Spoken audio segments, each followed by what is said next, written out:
ini 2021 ini, tapi kalau mulai diresmikan Februari 2022. Konsep awalnya sebetulnya kita memang mau mengumpulkan benda-benda yang memang ada hubungannya dengan sejarah Tionghoa di Sukabumi awalnya. Nah, kemudian sesudah itu kita juga menemukan ternyata banyak relasi antara sejarah-sejarah Tionghoa dengan kota Sukabumi sendiri, sehingga pada akhirnya kita juga mengumpulkan koleksi-koleksi yang ada hubungannya dengan sejarah kota Sukabumi. Makanya ini konsepnya sebetulnya museum ini dibagi dua bagian, yang ada 2 lantai khusus museum Tionghoa, ada benda-benda kaitan dengan sejarah Tionghoa.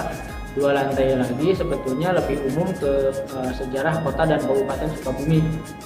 Nah, kenapa kita buat begitu? Karena memang konsep kita pada akhirnya kita membuat museum ini sebagai ruang keberagaman. Artinya kita tidak eksklusif hanya mengangkat Tionghoa, tapi juga ada sejarah Sukabumi secara umum. Dan yang jelas dengan adanya museum, maka setiap orang tidak melihat ras, agama dan sebagainya itu bisa berkumpul di sini dan juga bisa melihat-lihat dan berdiskusi tentang sejarah Sukabumi seperti itu.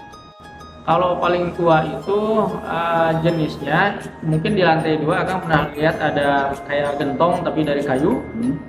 Katanya itu dulu alat untuk mengolah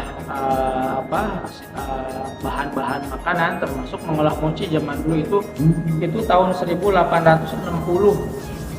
Jadi memang itu tua banget, cuma memang karena bukan barang ini ya, jadi tidak ada tahunnya.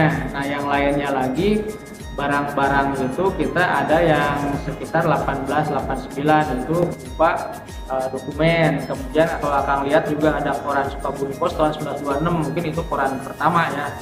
Kemudian ada juga kalender tahun 1941. Jadi itu memang ada keunikan masing-masing lah. Kebetulan kan di sini kita juga buka bimbingan skripsi dan tesis gratis. Sekalian mereka biasanya mencari data juga di sini. Contoh ada yang meneliti tentang kerusuhan Mei 1963. Nah, di kita kebetulan ada arsipnya, yaitu tentang denah dari Pasar Pelita yang memang saat itu direnovasi. Kemudian ada yang meneliti tentang peristiwa Pejongkosan. Di kita alhamdulillah ada koran yang memberitakan tentang itu. Jadi memang selain sebagai museum, kita juga jadikan sebagai studi center kan. Jadi teman-teman bisa juga melakukan penelitian, termasuk menjadikan referensi arsip-arsip tersebut.